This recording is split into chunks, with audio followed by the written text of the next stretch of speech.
He survived 9 months in a war zone only to find the real ambush waiting for him at the arrival gate. Not by enemy combatants, but by the wife he swore to protect.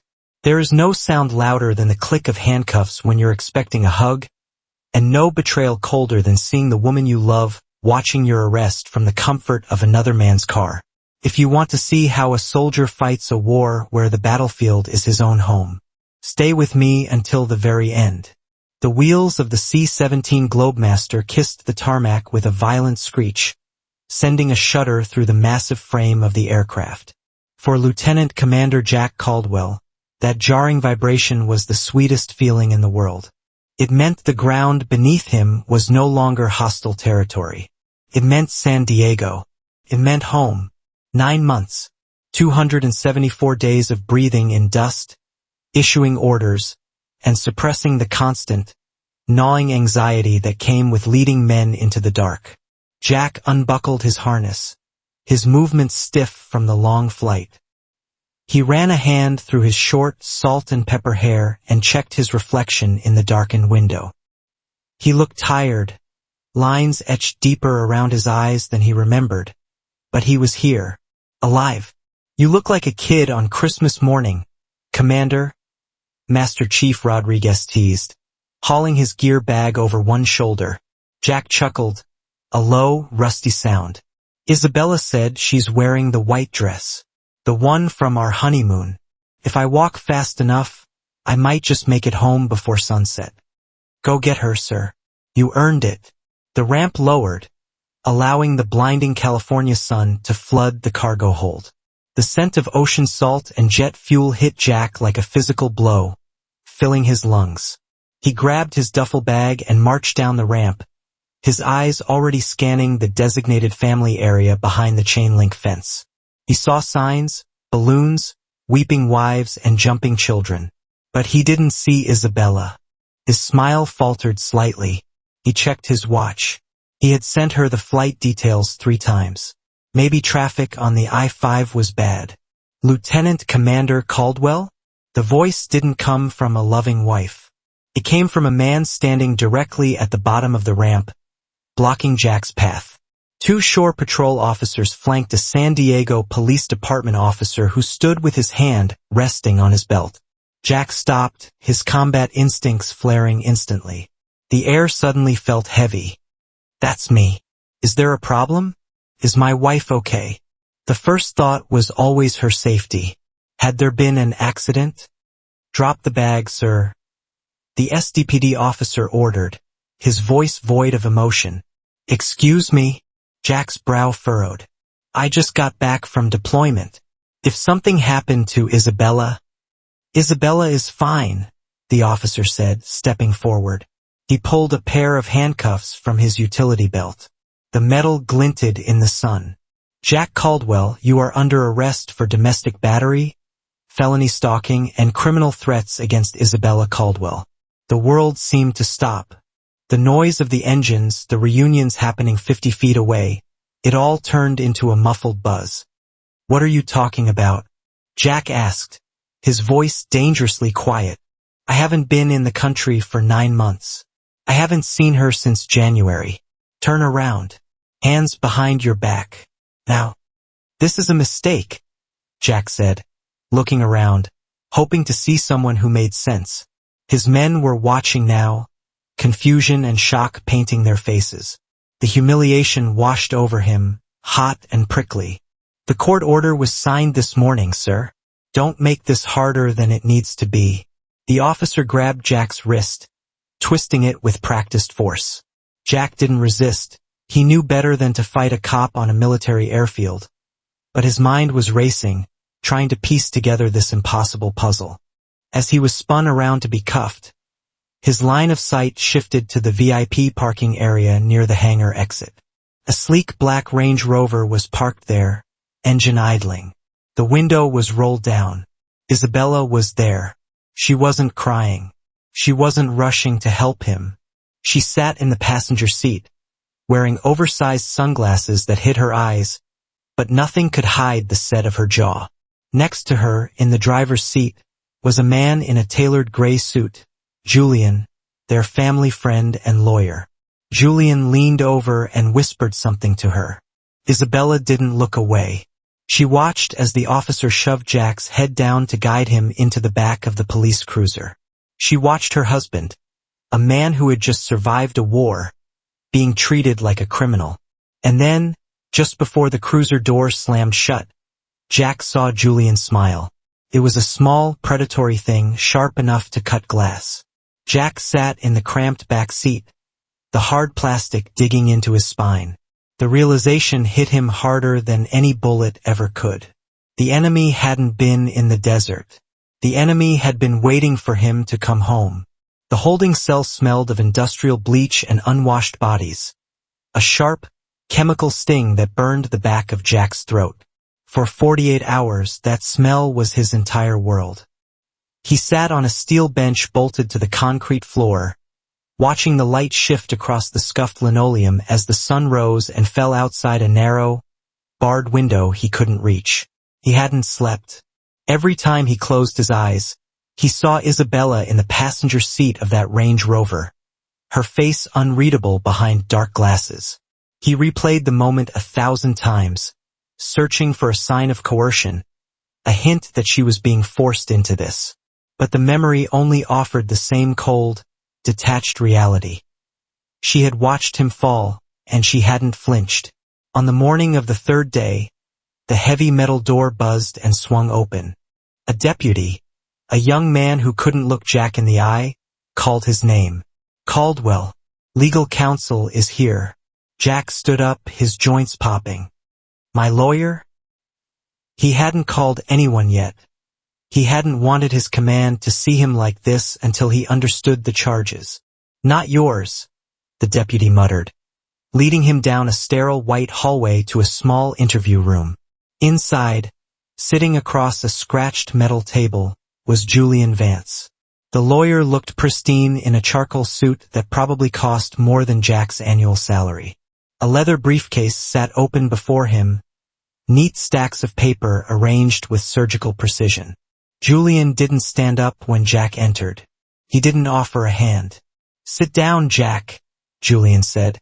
His voice was smooth, practiced, the kind of voice that sounded reasonable even when it was delivering poison.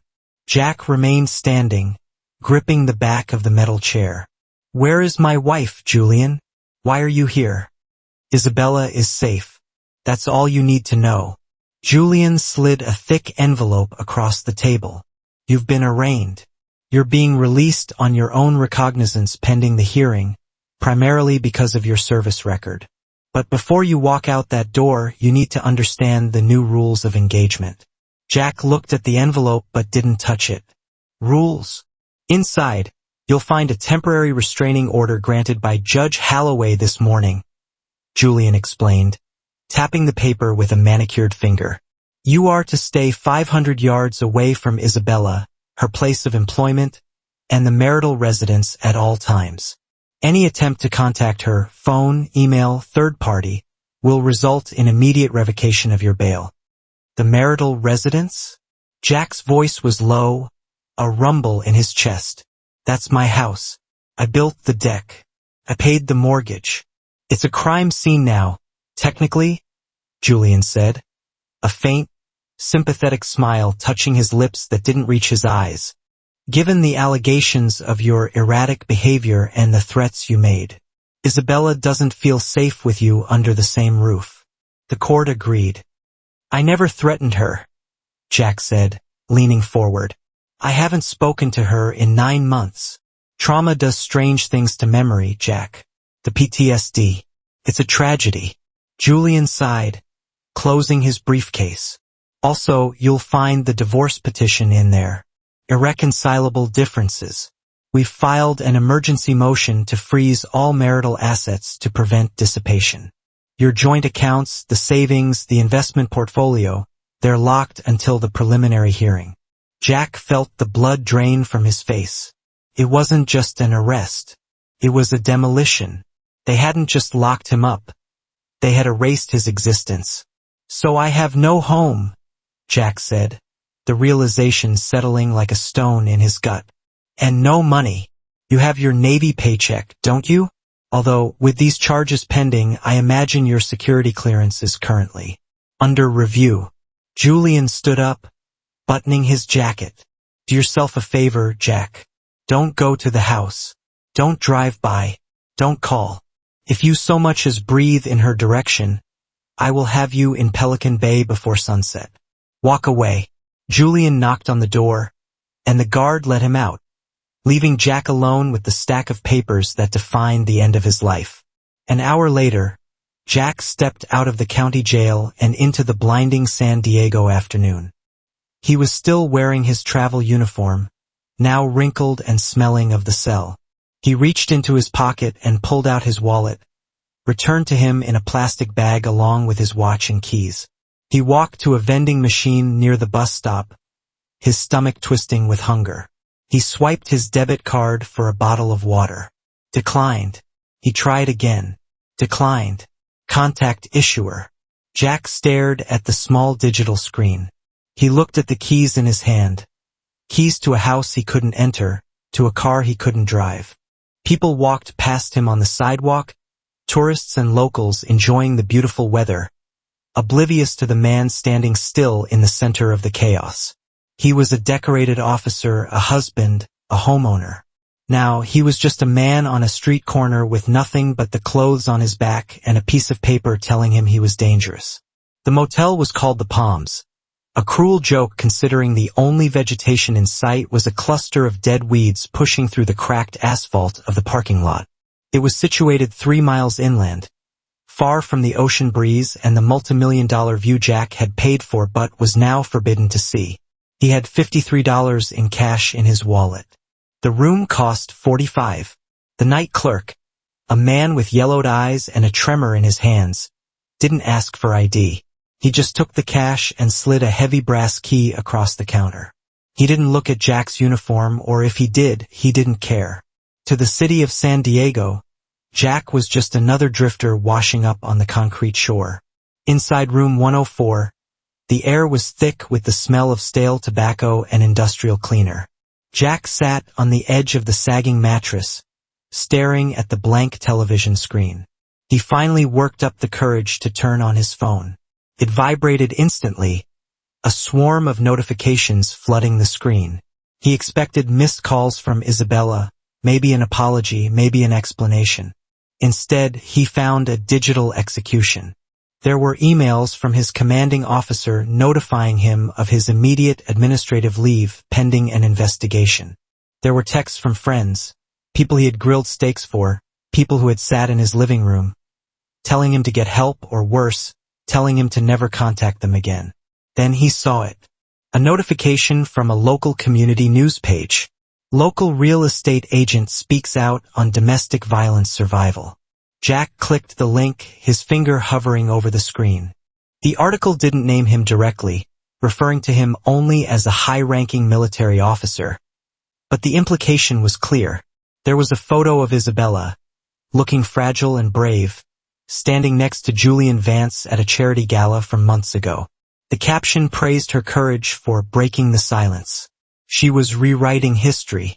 Every argument they'd ever had, every moment of distance caused by his deployments, was being spun into a narrative of terror. He wasn't just a husband anymore. He was a monster she had barely escaped. He threw the phone onto the pillow, the urge to scream rising in his throat like bile. But he didn't scream. He was a SEAL. He was trained to survive in hostile environments, and right now, civilization was the most hostile terrain he had ever navigated. He needed an extract point. He picked the phone back up and dialed a number he hadn't used in 2 years. It rang 4 times. Yeah. A gruff voice answered. Marcus, Jack said. His voice cracked, the first sign of weakness he had allowed himself. It's Jack. I need a perimeter. 20 minutes later, a rusted Ford F-150 pulled into the motel lot. Marcus, a former petty officer who had left the service to open a mechanic shop, stepped out. He was wiping grease from his hands with a rag, his face set in a hard line. Jack walked out of room 104, carrying his duffel bag. He felt exposed, stripped of his armor. Marcus looked him up and down, taking in the wrinkled uniform and the hollow look in Jack's eyes. He didn't ask what happened. He didn't ask if the rumors were true. He just walked over, took the duffel bag from Jack's hand, and threw it into the truck bed. "Get in," Marcus said. "I got beer in the fridge and a cot in the garage. It ain't the Ritz, but nobody's gonna serve you papers there." "They took everything, Marcus," Jack said quietly as he climbed into the passenger seat. "The house, the accounts. She said I threatened her." Marcus started the engine, the truck rumbling to life with a defiant roar. He looked over at Jack, his expression fierce. "I served 2 tours with you, Jack. I've seen you carry a wounded kid 2 miles through a firefight. If Isabella says you're a threat, then she doesn't know the man she married. But I do." As they pulled onto the freeway, leaving the neon flicker of the motel behind, Jack looked out the window at the passing city lights. He was homeless, disgraced, and broke. But for the first time in 3 days he wasn't alone. And in the silence of the truck cab, the shock began to fade, replaced by a cold, calculating clarity. They wanted a war? They were about to find out they had picked a fight with the wrong soldier. The garage smelled of motor oil, sawdust, and the stale humidity of a San Diego night. Jack sat on a folding metal chair, the glow of Marcus's beat-up laptop illuminating the sharp angles of his face. Around him, the shadows of suspended car engines and tool racks loomed like silent sentinels. It was 3 a.m., and sleep was a luxury Jack could no longer afford. "You sure this is gonna work?" Marcus asked from the corner, where he was nursing a warm beer. "If that lawyer is as smart as you say, he would have scrubbed the digital footprint, changed the Wi-Fi passwords, wiped the cloud. He's a lawyer, Marcus, not an engineer," Jack muttered, his fingers flying across the keyboard. "And he's arrogant. He thinks he's dealing with a grunt who only knows how to kick down doors. He doesn't know about the ghost." 2 years ago, before his deployment to Syria, Jack had retrofitted the house. It was a symptom of his profession, paranoia masked as preparedness. He didn't trust commercial security clouds like Ring or Nest, which could be hacked or subpoenaed easily. Instead, he had hardwired a closed-circuit server into the foundation of the house, concealed behind a false panel in the utility closet. It ran on an independent power supply and uploaded encrypted packets to a private server in Singapore. It recorded audio and video in high fidelity, triggered not by motion, but by voice decibels. Isabella thought it was just a backup generator. She never asked what the blinking green lights meant. Jack hit enter. A terminal window popped up, black code cascading down the screen like rain. Connecting. Handshake verified. Access granted. Jack let out a breath he didn't know he was holding. The system was live. "Got it," Jack whispered. "No shit," Marcus breathed, stepping closer. Jack navigated the file directory. He didn't look at the live feed. He didn't want to see who was sleeping in his bed right now. Instead, he went to the archives. He scrolled back to the date, 3 days ago, the day before his return. He selected a file labeled living_room_cm_01 and pressed play. The video stream buffered for a second before snapping into crisp 4K resolution. The living room of his house appeared on the screen, bathed in the warm, golden light of the sunset. It looked immaculate. A vase of fresh lilies sat on the coffee table. Then, Isabella walked into the frame. She was wearing a silk robe holding 2 glasses of wine. Following her was Julian Vance. Jack's jaw tightened until his teeth ached. Seeing them together in his home was a physical blow, a gut punch that made him nauseous. But he forced himself to watch. He wasn't a husband right now. He was an intelligence officer analyzing intel. On the screen, Julian took the wine glass and sat on Jack's leather recliner, his chair. "The flight lands at 1,400 hours on Tuesday," Julian said, his voice crystal clear through the hidden microphones. "Are you ready?" Isabella took a sip of wine, pacing nervously. "I'm worried, Julian. What if he doesn't react?" "Jack is. stoic. He doesn't lose his temper easily. If he just walks away, we don't have grounds for the emergency protective order. Then you make him react, Julian replied calmly. Or better yet, we don't need him to. We just need the police to believe he did. The bruise kit I gave you. Did you practice applying the makeup? In the garage, Marcus swore softly. That son of a bitch. On the screen, Isabella nodded. I have it. But is it enough? The military lawyers are tough. Honey, listen to me, Julian said, standing up and walking over to her. He placed his hands on her shoulders. Once he's arrested at the airport, the stigma sticks. The Navy hates a PR nightmare. They'll suspend his clearance immediately. No clearance, no job. No job, he can't afford a good defense. We file for divorce while he's in the holding cell. We freeze the assets. By the time he figures out what hit him, the house is yours, and he's living in a trailer park. Isabella looked up at him, and for a moment, Jack hoped to see hesitation. Instead, he saw greed. And the life insurance policy? She asked. If the stress pushes him over the edge. Suicide clauses usually expire after 2 years. We're past that window, Julian said with a chilling indifference. But let's focus on getting him locked up first. Just remember, you are the victim. Cry. Shake. Be terrified. Isabella smiled then. It was the same smile she used to give Jack when he bought her jewelry. I can do terrified. Jack paused the video. The image froze on Isabella's face, distorted by the pause, mid-smile. The silence in the garage was deafening. The grief that had been drowning Jack for days suddenly evaporated. In its place was something cold, hard, and incredibly sharp. It was the clarity of the battlefield.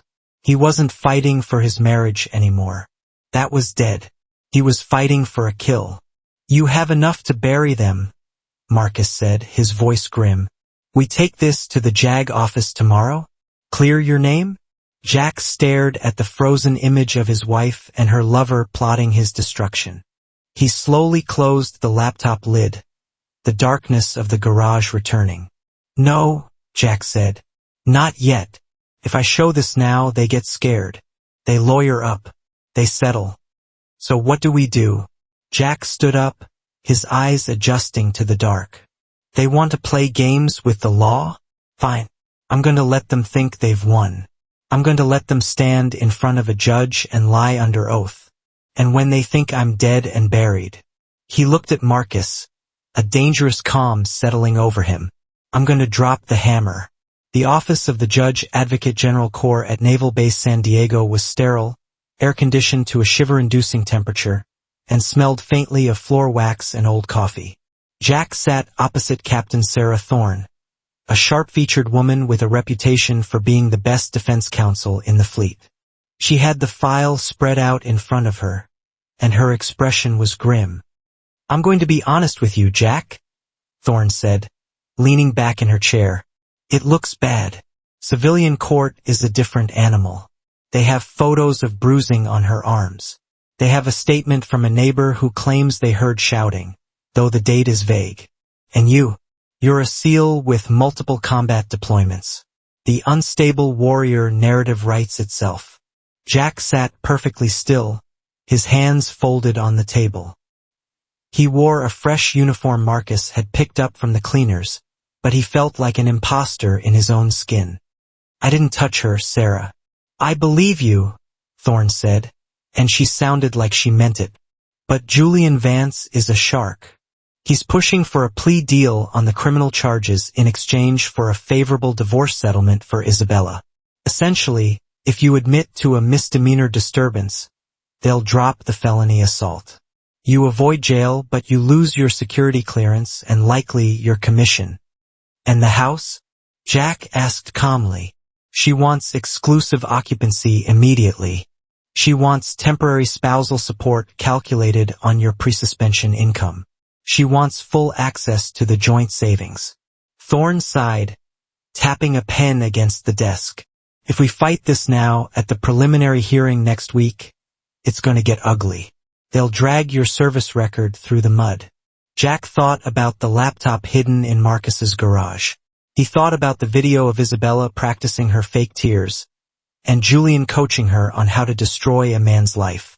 The urge to reach into his pocket, pull out the flash drive, and end this right now was overwhelming.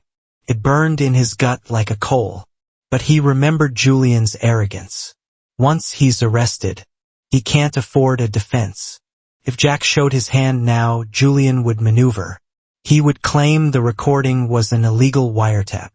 He would seal the evidence. He would settle quietly to save his license, and Isabella would walk away with a slap on the wrist. No, Jack didn't just want exoneration. He wanted a kill shot. Let them have it, Jack said softly. Thorne blinked, dropping her pen. Excuse me. Agree to the temporary orders, Jack said, his voice devoid of emotion. She gets the house. She gets the car. I won't contest the restraining order at the preliminary hearing.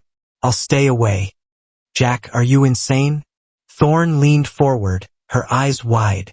If you roll over now, you're setting a precedent. You're making yourself look guilty.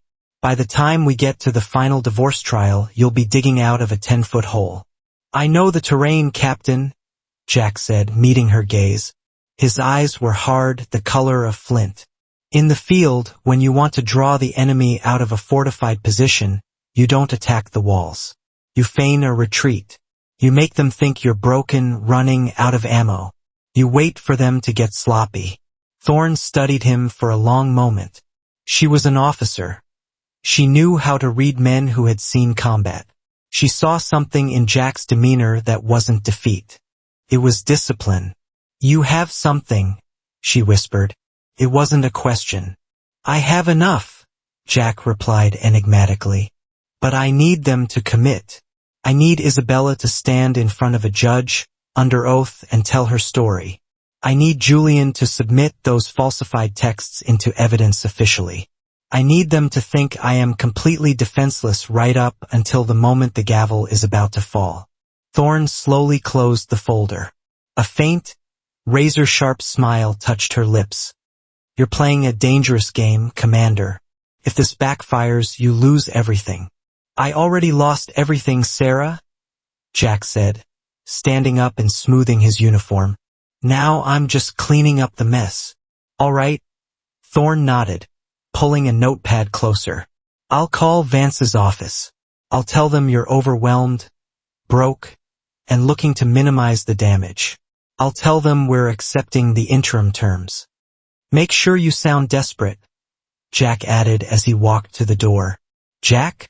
He paused, hand on the doorknob. Watch your six, she said.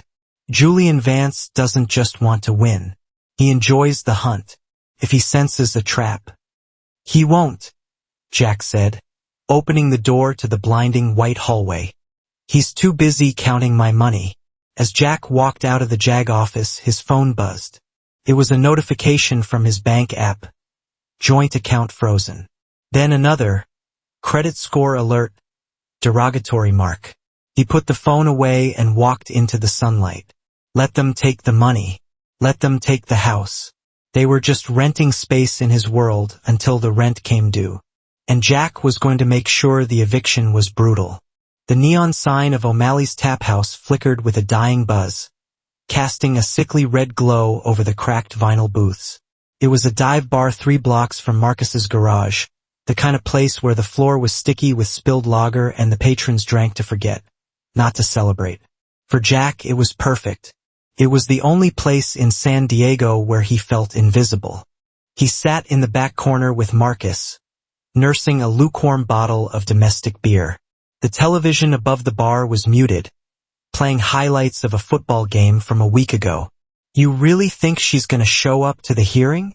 Marcus asked, peeling the label off his bottle. Isabella hates courtrooms. Says the lighting makes her look old. She'll show, Jack said, his eyes fixed on the entrance. Julian won't let her miss the victory lap. They think I'm going to sign the plea deal tomorrow. And are you? I'm going to sign whatever gets them into the box, Jack murmured. The door to the bar opened, letting in a draft of cool night air and the distant sound of traffic. The atmosphere in the room shifted instantly. Heads turned not because of a threat, but because of the stark incongruity. Julian Vance walked in. He looked like a diamond in a coal mine. His Italian suit was tailored to perfection, his shoes polished to a mirror shine that reflected the dirty ceiling lights. He scanned the room with a look of distaste before his eyes locked onto Jack. A smirk, sharp and practiced, cut across his face. "Don't," Jack said softly to Marcus, whose hand had already clenched into a fist on the table. "That's what he wants." Julian strolled over to their booth, ignoring the glare from the bartender. He didn't ask permission. He simply slid into the empty chair opposite Jack, placing his leather briefcase on the sticky table. "Gentlemen," Julian said smoothly. "Quite the establishment. I suppose this is what roughing it looks like. You got a death wish, Vance?" Marcus growled, leaning forward.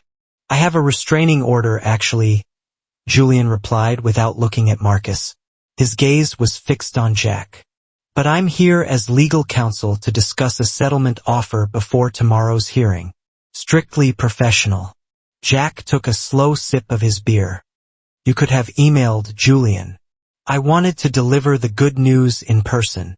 Julian leaned in, lowering his voice. "Isabella is willing to drop the criminal threats charge. In exchange, you sign over the deed to the La Jolla property. Full ownership. No buyout. That house is worth $2 million, Jack said evenly. "I put the down payment on it with my combat pay. And now it's the price of your freedom," Julian shrugged. "She wants to remodel, you know. That master bedroom.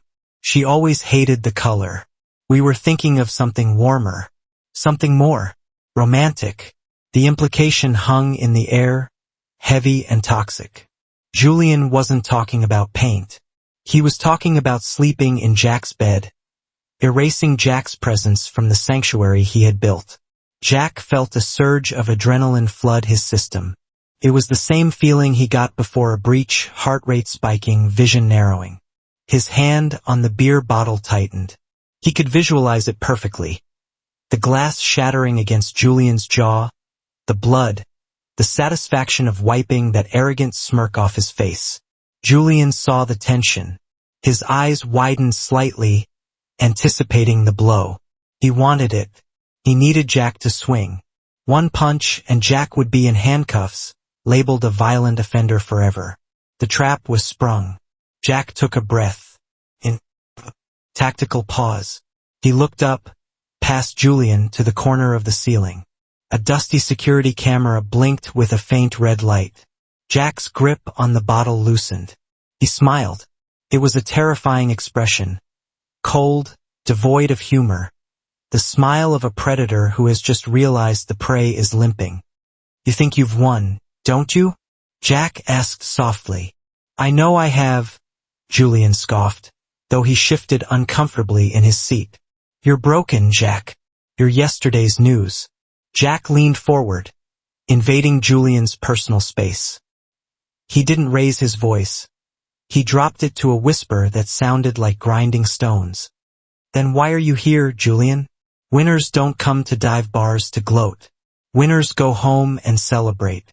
You're here because you're scared. You're wondering why I haven't fought back yet." Julian's smile faltered.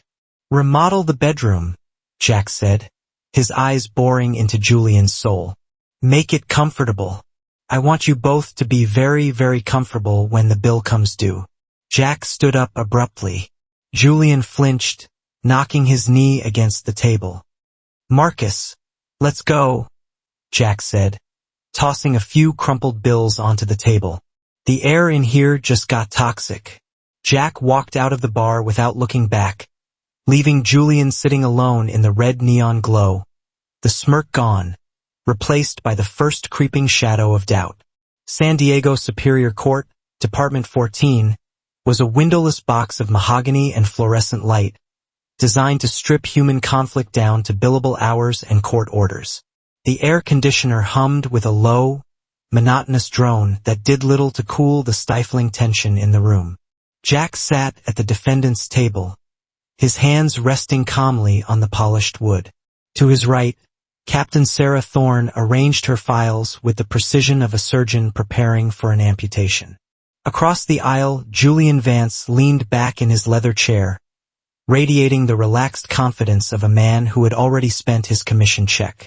Next to him, Isabella huddled in a beige cardigan that was 2 sizes too big, a calculated wardrobe choice meant to make her look small, fragile, and terrified. "Your Honor," Julian began, standing up and buttoning his suit jacket, "we are asking for the temporary restraining order to be made permanent. We are also asking for exclusive possession of the marital residence. The evidence shows a pattern of escalating instability. Commander Caldwell is a man trained to kill, returning from a war zone with untreated trauma. My client is terrified for her life." Isabella sniffled on cue, dabbing her eyes with a tissue. Judge Halloway, a stern woman with reading glasses perched on the end of her nose, looked down at Jack. "Does the respondent wish to make a statement?" "My client maintains his innocence, Your Honor," Thorne said, standing up. "But before we proceed to the division of assets, we would like to cross-examine Mrs. Caldwell regarding the events of October 14th, the day the alleged threats began." Isabella took the stand. She looked at Jack only once, her eyes wide with feigned fear, before turning her attention to the judge. Under Julian's gentle questioning, she wove a tapestry of lies. She described nights of rage that never happened. She described bruises she had painted on herself. I just wanted to feel safe in my own home," Isabella whispered, her voice trembling perfectly. "He told me if I ever tried to leave, he would destroy me." "Thank you, Mrs. Caldwell," Julian said, casting a pitying look at the gallery. "No further questions, Captain Thorne?" the judge asked. Thorne walked to the podium. She didn't look at her notes. "Mrs. Caldwell, you stated under oath that my client caused the bruising on your arm on the night of October 14th. Is that correct?" "Yes," Isabella said, her voice strengthening. "And you stated that you feared for your life because he was, quote, out of control?" "Yes. He was a monster." Thorne nodded slowly. She turned back to the defense table and picked up a small silver flash drive. "Your Honor, the defense moves to submit Exhibit D into evidence. This is digital forensic data recovered from a secure, independent server located within the Caldwell residence. A system Mrs. Caldwell was unaware of." Julian froze. The color drained from his face instantly. He stood up halfway. "Objection, Your Honor. Ambush. We haven't seen this evidence. This is a violation of discovery protocol." "It is impeachment evidence, Your Honor," Thorne countered, her voice cutting through the room like a blade. "It directly contradicts the witness's testimony regarding the events of October 14th. The law allows it." Judge Halloway looked at Julian, then at the drive. "Overruled. Play it." The court clerk took the drive. A large monitor on the wall flickered to life. The courtroom disappeared, replaced by the high-definition interior of Jack's living room. The timestamp in the corner read October 14th, 19:45 p.m. On the screen, the room was quiet. Then, Isabella walked in. She wasn't crying. She was holding a makeup palette. She stood in front of the hallway mirror, the very mirror Jack had hung for her on their anniversary. The audio was crisp. "Is it purple enough?" Isabella asked, turning to someone off camera. Julian walked into the frame. He was holding a glass of scotch. "Add a little yellow around the edges. Make it look like it's healing. It sells the long-term abuse narrative better." A collective gasp swept through the courtroom. The stenographer stopped typing.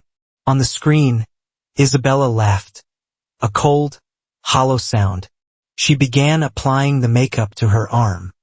"God, I can't wait until he's gone. Do you think the judge will give me the pension too?" "We'll take everything, Bella." Julian's voice on the recording was smug. arrogant. By the time I'm done with him, he'll be lucky to get a job as a mall cop. Just remember, cry. Tears are worth $1,000 a drop. The video ended. The screen went black. The silence in Department 14 was absolute. It was a vacuum, sucking the air out of the lungs of everyone present. Jack didn't look at the screen. He looked at Isabella. Her facade had disintegrated. The fragile victim was gone, replaced by a woman staring into the abyss of her own destruction. Her mouth hung open, her hands shaking uncontrollably, not from acting, but from genuine primal terror. Julian had collapsed back into his chair, his face gray, staring at the table as if wishing he could dissolve into the wood. "Mrs. Caldwell," Judge Holloway said. Her voice was no longer neutral. It was ice. "Do you have an explanation for what we just saw?" Isabella stammered, looking at Julian for help, but the lawyer wouldn't meet her eyes. He knew what was coming. It's a deep fake," Isabella whispered, desperate. "It's not real. The metadata has been verified by naval intelligence, Your Honor," Thorne said calmly. "And we have the raw files ready for independent analysis." Judge Holloway took off her glasses and slammed them onto the bench. The sound echoed like a gunshot. "Bailiff, secure the doors. Nobody leaves this courtroom." She turned her gaze to Julian Vance. "Counselor, you better start thinking about your own defense, because I am referring this matter to the district attorney's office immediately for perjury, fraud, and conspiracy. And Mrs. Caldwell."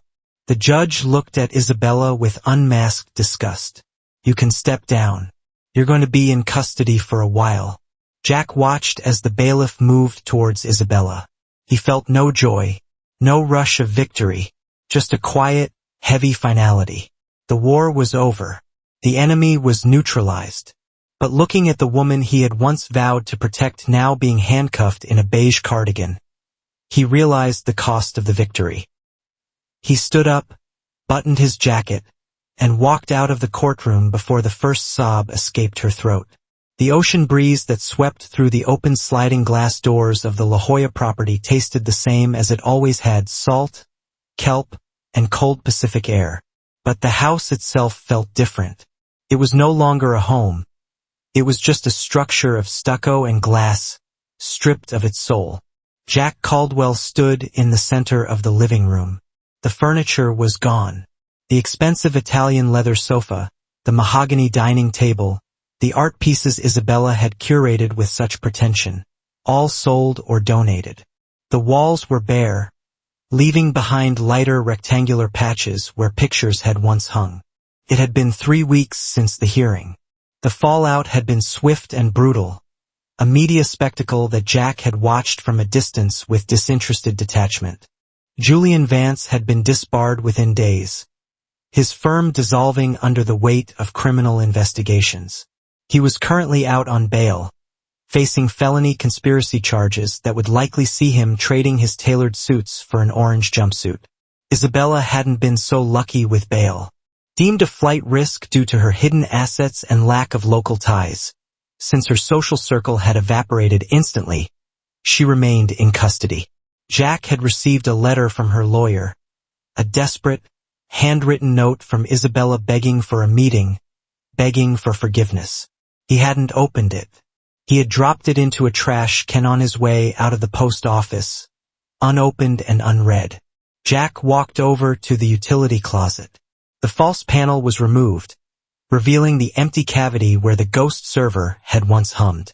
He had pulled the drives, destroyed the hardware, and severed the connection. The weapon that had saved his life was no longer needed. "Trucks loaded, boss." Marcus's voice echoed from the hallway. Jack turned. Marcus stood in the doorway, leaning against the frame, looking at the empty house. "You sure about this? Realtor said you could have gotten another 50 grand if you waited for the market to heat up in the spring." "I don't care about the money, Marcus," Jack said, his voice quiet. "I just wanted it gone." "Well, the new owners seem nice. Young couple. No baggage." Marcus paused, then nodded toward the door. You ready to step off? Almost. Jack took one last walk through the master bedroom. He stood by the window where he used to watch the sunset with Isabella, back when he thought her smile was genuine. He waited for the pain to hit him, for the grief to buckle his knees. But it didn't come. The anger was gone, burned away by the truth. The love was gone, suffocated by the betrayal. All that was left was a strange, hollow lightness. It was the feeling of a heavy rucksack finally being dropped after a 20-mile march. He took the house keys out of his pocket. He placed them on the kitchen counter, the metal clinking loudly in the silence. He walked out the front door, the heavy oak slab closing behind him with a final, solid thud. He didn't lock it. That was someone else's job now. The driveway was empty except for his newly purchased truck. A simple, rugged Chevy, nothing like the luxury cars Isabella had insisted on. In the back, a single duffel bag and a cooler were strapped down. Where to? Marcus asked, leaning against his own truck. He wasn't coming. This was a solo mission. North, Jack said, extending his hand. Maybe Montana, maybe Alaska, somewhere quiet, somewhere with no ocean. Marcus gripped his hand firmly, pulling him in for a brief, rough embrace. Keep your powder dry, Jack. Check in when you get there. Thanks for the perimeter, brother, Jack said. Always. Jack climbed into the cab of the truck. The engine roared to life, a deep, steady rhythm that vibrated through the steering wheel. He put the truck in gear and pulled out of the driveway, the tires crunching over the gravel. As he turned onto the main road, the Pacific Ocean sprawled out to his left, vast and indifferent. He rolled down the window, letting the wind whip through the cab. He didn't look in the rearview mirror. He didn't look back at the house on the cliff, or the city that had tried to bury him. Jack Caldwell kept his eyes on the horizon, pressed down on the accelerator, and drove.